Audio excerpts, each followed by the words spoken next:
Recently 1 year rapid revolution के द्वारा बने हैं। ये कोई सिनेमा हॉल से बिल्कुल काम नहीं।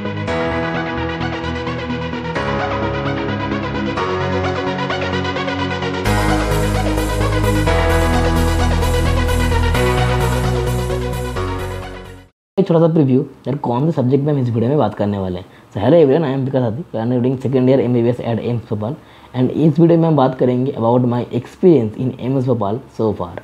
सो ये वीडियो सिर्फ इन्फॉर्मेटिव नहीं होगा बल्कि मोटिवेटिव भी होगा। अभी मजा आएगा ना।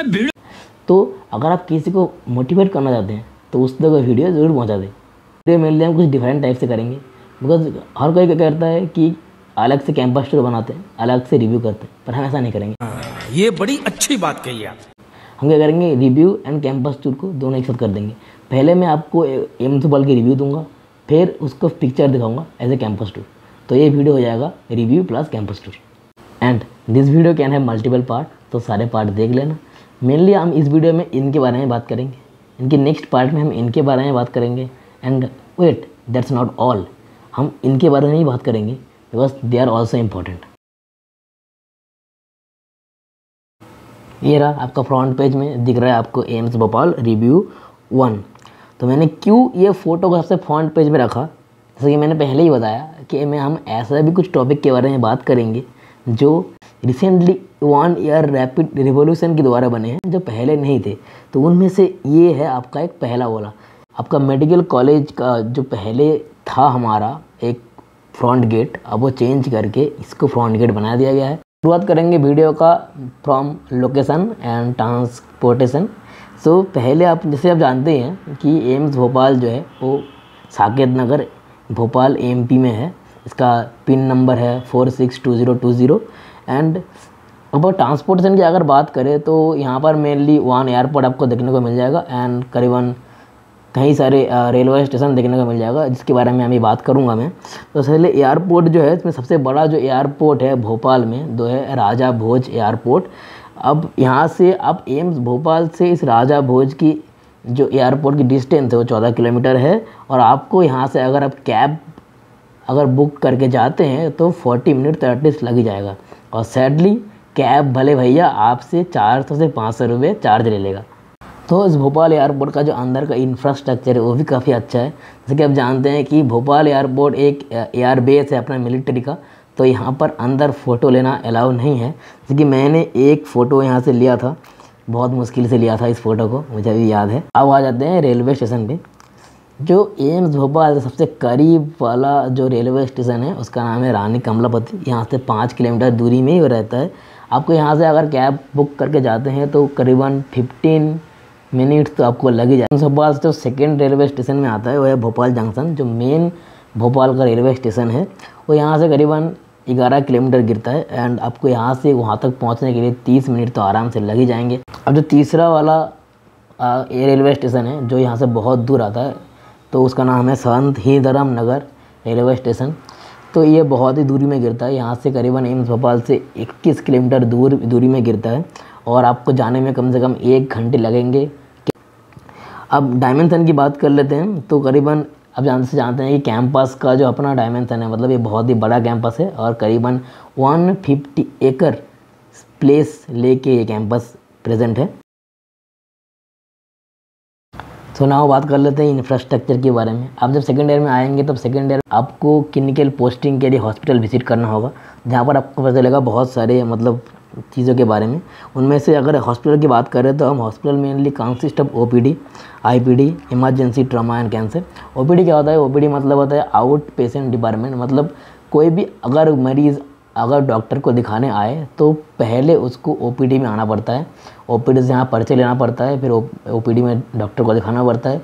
फिर अगर वहाँ से अगर बहुत ही माइनर इलनेस हुआ तो OPD की डॉक्टर ही उस पेशेंट को ट्रीट कर देते हैं। अगर कोई मेजर इलनेस हुआ तो रिस्पेक्टिव डिपार्टमेंट में OPD का डॉक्टर उसको रेफ़र कर देता है। तो ये रहा अपना एम्स भोपाल का OPD का पिक्चर। अभी मैंने संडे के दिन ये फ़ोटोग्राफिंग किया है तो संडे तक यहाँ पर कोई मतलब जनसाधारण नहीं है, बट अगर आप नॉर्मल डे पे जाएंगे तो यहाँ पर बहुत बड़ी लाइन लगती है, बहुत बड़ी। सो अब दूसरी वाली बात करते हैं। दूसरी वाले आईपीडी मतलब इन पेशेंट डिपार्टमेंट। इन अब यहाँ पर क्या होता है कि ओपीडी से जो पेशेंट रेफ़र होके मतलब कोई और डिपार्टमेंट जैसे कि सर्जरी डिपार्टमेंट में चला गया हो, न्यूरोलॉजी डिपार्टमेंट में चला गया हो, कार्डियोलॉजी डिपार्टमेंट में चला गया हो, तो इसमें आईपीडी में उस पेशेंट जो है एडमिट रहते हैं और उनका ट्रीटमेंट चलता है जब तक वो लोग सही नहीं हो जाते। तो और ये रहा एम्स भोपाल की आईपीडी का पिक्चर, एंड आप देख सकते हैं यहाँ पर। एंड नेक्स्ट हम बात करते हैं इमरजेंसी। इमरजेंसी मतलब ये होता है कि अगर किसी को मतलब बहुत इमरजेंसी कंडीशन बन जाती है तो उनके लिए डायरेक्ट इमरजेंसी में पेशेंट को एडमिट किया जाता है। और ये रहा एम्स भोपाल की इमरजेंसी, जहाँ पर मतलब बहुत ही फास्ट जो रिस्पॉन्स टेकन किया जाता है एंड पेशेंट को सही करने की बहुत ही प्रक्रिया किया जाता है।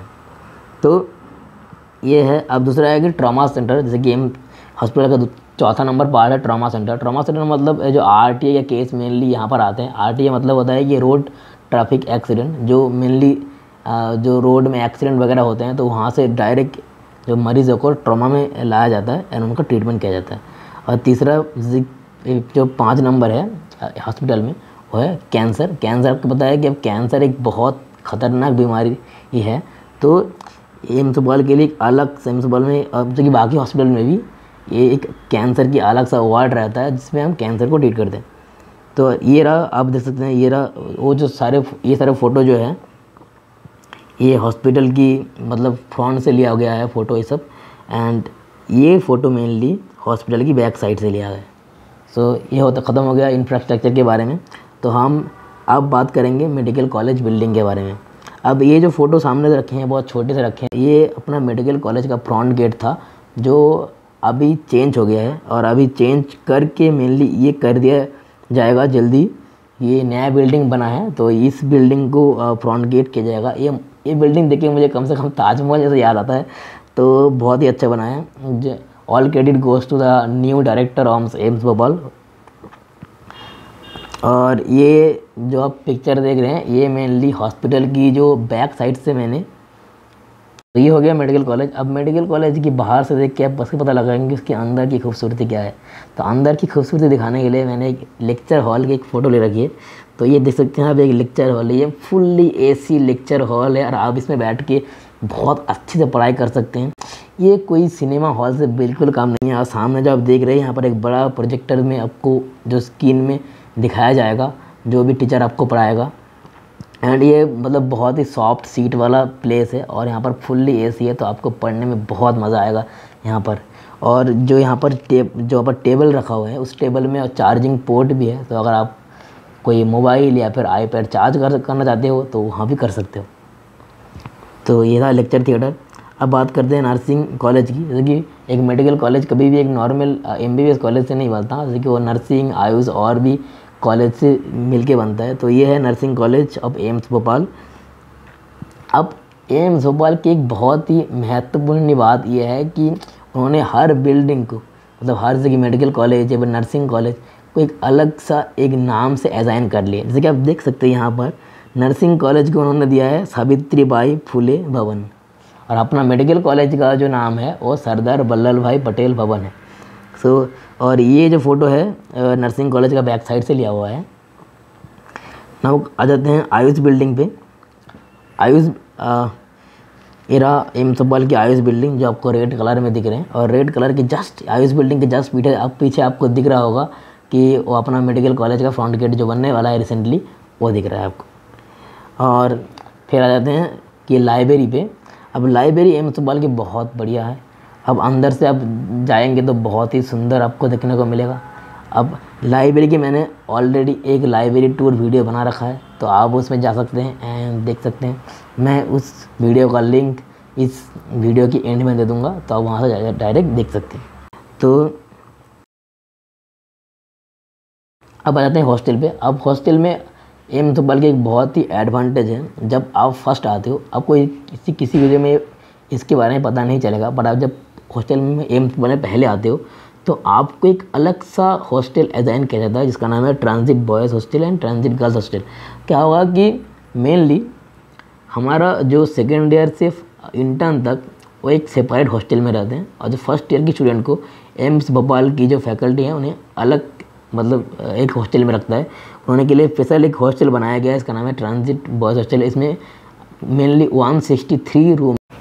मैं ऐसा कहना चाहूँगा कि जो ट्रांजिट हॉस्टल है वो एम्स भोपाल का बेस्ट हॉस्टल है इन यूजी लेवल, बिकॉज आप जब आएंगे तो खुद पता चल जाएगा कि आपको अंदर से एक बड़ा रूम मिलता है एंड रूम के साथ विद अटैच बाथरूम मिलता है। तो क्या है कि अब अंदर से रूम बहुत ही देखने में खूबसूरत भी होता है। तो आप जब पहले इसमें आएंगे तो आपको एक अलग सी ट्रांजिट हॉस्टल में रखा जाएगा एंड सेकेंड ईयर से आपको जो मेन यूजी बॉयज़ हॉस्टल है वहाँ पर शिफ्ट किया जाएगा। ये तो लेटेस्ट न्यूज़ है। और ये रहा गर्ल्स का ट्रांजिट हॉस्टल जो आपको स्क्रीन में दिखाए रहे हैं। एंड आते हैं फिर जो मेन बॉयज़ हॉस्टल में, जो मेन यूजी बॉयज़ हॉस्टल होते हैं उनमें पूरा सेकेंड ईयर से इंटर्न तक सारे एमबीबीएस स्टूडेंट रहते हैं। यहाँ पर भी आपको सिंगल रूम ही अलॉट होता है, बट इसमें जो है बाथरूम अटैच नहीं होता, बाथरूम सेपरेट रहता है, तो ये थोड़ा डिसएडवांटेज हो गया। एंड ये जो आपको व्यू दिख रहा है ये जो बॉयज़ हॉस्टल का फ्रंट गेट से, मतलब फ्रंट से फ़ोटो लिया हुआ है। और नीचे जो फ़ोटो दिख रहा है आपको, ये जो बॉयज़ हॉस्टल का बैक साइड से फ़ोटो लिया हुआ है और कुछ ऐसा दिखता है हमारा बॉयज़ हॉस्टल अंदर से, तो स्क्रीन में आपको दिखाई दे रहा है। और ये नीचे जो है वो गर्ल्स का मेनली ये यूजी हॉस्टल है जहाँ पर सारे मतलब गर्ल्स स्टूडेंट रहते हैं from second year to intern. आ जाते हैं पीजी हॉस्टल में। पीजी हॉस्टल में कुछ होता है कि आपको यहाँ पर सब कुछ अटैच ही मिलता है, अटैच बाथरूम वगैरह। पीजी हॉस्टल तो यूजी लेवल से अच्छा ही होता है, बिकॉज पीजी में आपको इस रूम के लिए एक्स्ट्रा चार्ज पे करना होता है। यूजी में क्या है कि आपको ओनली 15 रुपये पर मंथ पेमेंट करना पड़ता है, जो आपको मंथ में देना नहीं पड़ता। ओनली आप जब एडमिशन लेते हो तब 5,685 रुपये आप देते हो, वही इंक्लूड कर, मतलब उसमें ही आपका इंक्लूडेड है पूरा जो 5.5 साल का आपका कोर्स है वहाँ पर हॉस्टल फ़ी। तो आप यहाँ पर से हॉस्टल फ़ी करने के लिए 15 रुपये पर मंथ देते हो। बट पीजी के लिए आपको क्या करना पड़ता है, पीजी में एक मतलब एक प्राइस डिसाइड रहता है जो आपको हर मंथ पे करना पड़ता है। तो ये रहा पीजी का जो हॉस्टल है, मैंने थोड़ा सा दूर से फ़ोटो लिया था, ये आपका पीजी हॉस्टल हो गया। और ये रहा पीजी हॉस्टल का मतलब जो बैक साइड से आपका फ़ोटो है। अब आ जाते हैं नर्सिंग हॉस्टल में। ये रहा आपकी जो nursing hostel. Nursing hostel mainly जो गर्ल्स का ट्रांजिट हॉस्टल के साथ ही मतलब नर्सिंग हॉस्टल कनेक्ट रहता है। तो ये रहा आपका जो नर्सिंग हॉस्टल देख रहे हो, और ये नर्सिंग हॉस्टल पीछे जो है दिख रही है, ये नर्सिंग हॉस्टल का पीछे से फ़ोटो लिया हुआ है। अब आ जाते हैं मेनली एकेडमिक्स पे। मुझे पता है ये सबसे मेन टॉपिक है कि आप कोई भी मेडिकल कॉलेज में आ रहे हो तो क्यों आ रहे हो, पढ़ाई के लिए, है ना। तो पहले हम बात कर रहे हैं एकेडमिक्स में फैकल्टी के बारे में। जैसे कि आपको पता है कि एम्स अपना रेपुटेशन ऑलवेज मेंटेन रखने की कोशिश करता है।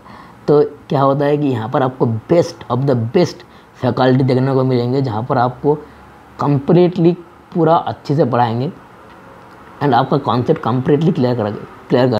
मेनली आपकी एम्स से फ़ायदा ये होता है कि एम्स में मिनिमम स्टूडेंट कम रहते हैं, मतलब 125 स्टूडेंट रहते हैं। अदर स्टेट कॉलेज में अगर हम देखेंगे तो 250 अप्रोक्सीमेटली ज़्यादा स्टूडेंट रहते हैं। तो इससे क्या होता है कि हमारा एम्स में स्टूडेंट कम होने से आपका जो प्रोफेसर एंड जो स्टूडेंट का रेशियो है वो बहुत अच्छा होता है, जिससे वजह से आप कोई प्रोफेसर से आराम से कुछ भी सवाल पूछ सकते हैं एंड मतलब कुछ भी से आपकी कॉन्सेप्ट क्लियर करवा सकते हैं। तो हर प्रोफेसर स्टूडेंट को बहुत अच्छे महत्व देते हैं, तो आप इससे यहाँ से अच्छे से पढ़ाई कर सकते हैं। नेक्स्ट आ जाते हैं डीएच में। हमने सब लोगों ने देखा है कि जब कोई सीरीज़ हमने देखा है या फिर कोई अगर कोई मूवी वगैरह देखा है तो देखते हैं कि बहुत सारे बंदे एक कैडेवर को घिर के बैठे हुए हैं और पता नहीं कुछ अंदर से बाहर से कुछ दिख रहा है कि नहीं दिख रहा है, फिर भी मतलब पीछे वाले आगे आने की कोशिश कर रहे हैं और आगे वाले और आगे आने की कोशिश कर रहे हैं, तो धक्के धक्की हो रही है। ऐसा कुछ हमने भी जो सीरीज़ में हमने देख रखी है। बट एम्स में ऐसा नहीं होता।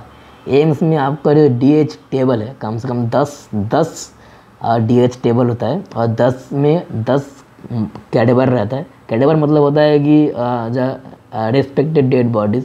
तो dead bodies also teacher for us, क्योंकि they are also teaching something. तो अब हाफ बंदे तो रह नहीं सकते किसी टेबल में, तो मेनली होता है कि कोई टेबल पे 12 पर्सन रहते हैं और कोई टेबल पे आपका जो 13 पर्सन रहते हैं। क्योंकि मेरा टेबल था मेरा टेबल 2 था, तो उसमें 12 पर्सन थे। तो आपको मैं कुछ इमेज दिखाता हूँ डिसेक्शन की। जब डिसेक्शन में खुद करेंगे तो आपको बहुत ही मतलब फर्स्ट डिसेक्शन करना एक MBBS स्टूडेंट का एक अलग सा मतलब क्या होता है कि डिज़ायर होता है, जो आप बहुत सारे मतलब आपके बहुत सारे सीरीज़ में देखे होंगे कि जो बहुत सारे लोग आते हैं डिसेक्शन करने आते हैं और वो बेहोश हो जाते हैं। बेहोश मेनली होते हैं कि नहीं वो डर गए, नहीं ऐसा नहीं होता। डेड बॉडी को स्टोर करने के लिए हमें फॉर्मेलिन का इस्तेमाल करना होता है। को वो फॉर्मेलिन कोई जो है फॉर्मेलिन को जो स्मेल है वो उसको टॉलरेट नहीं कर पाते, और टॉलरेट उस फॉर्मेलिन की ये गैस को टॉलरेट ना करने की वजह से वो बेहोश हो जाते हैं। अब आ जाते हैं एक्स्ट्रा करिकुलम इवेंट्स पे। एक्स्ट्रा करिकुलम इवेंट पे मेनली आपको आता है कि आपको पता है जैसे कि एम्स भोपाल नहीं, ऑल एम्स, कोई भी एम्स पे जाएंगे आप तो आपको एक मतलब फैसिलिटी जो बहुत अच्छे से मिलता है वो है रिसर्च। और आप कोई भी रिसर्च करते हो तो आपकी कोई जर्नल में वो पब्लिश ज़रूर होता है। तो मतलब अदर जो स्टेट कॉलेज है वहाँ पर आपको रिसर्च की इतनी फैसिलिटी नहीं मिलती, पर यहाँ पर क्या है क्या कोई भी रिसर्च कर सकते हो और आपकी जो पब्लिशन है वही जर्नल कोई न्यूज़ में ज़रूर पब्लिशन होगा, और आप मतलब एक अलग सा एक्सपीरियंस होता है, बहुत अच्छा लगता है जब खुद का जो रिसर्च किया हुआ पेपर कोई जर्नल या न्यूज़ में पब्लिश हो जाए। तो अब नेक्स्ट आता है कि वो मॉडल कंपटीशन। अब एम्स में से पढ़ाई नहीं होता, कुछ और भी मतलब एक्स्ट्रा कुछ बच्चों को सिखाया जाता है। तो कि मॉडल कंपटीशन में देख सकते हैं कि हमारा जो मॉडल था वो मतलब मॉडल कंपटीशन में क्या होता है कि 10 जो 125 स्टूडेंट को 10 ग्रुप में बांट दिया जाता है। तो उसमें आप मतलब अपनी टीम के साथ जैसे कि 12 या 13% पर ग्रुप आप एक मॉडल बनाते हो, और एक मॉडल बनाने के बाद आप वो जो फैकल्टी के सामने प्रेजेंट करते हो। तो वहाँ पर डायरेक्टर सर भी आते हैं। तो ये क्या होता है कि अब अगर आपका प्रेजेंटेशन है, आपका मॉडल का आइडिया बहुत अच्छा हुआ तो आपको प्राइज़ मिलता है, और आपका मतलब कोई भी एम्स भोपाल की न्यूज़ पे या फिर कोई न्यूज़पेपर में आपका फ़ोटो ज़रूर आता है। तो ये था हमारा जो टीम था, टीम 2, जहाँ पर हमने ये स्लाइडिंग फिलामेंट थ्योरी बनाया था। जैसे कि आपको पता है कि मसल कॉन्ट्रैक्शन का जो द मोस्ट एक्सेप्टेड थ्योरी है वो है स्लाइडिंग फिलामेंट थ्योरी। अभी रिसेंटली 6 महीने हुए हैं कि न्यू जिम खुले हैं एम्स भोपाल में।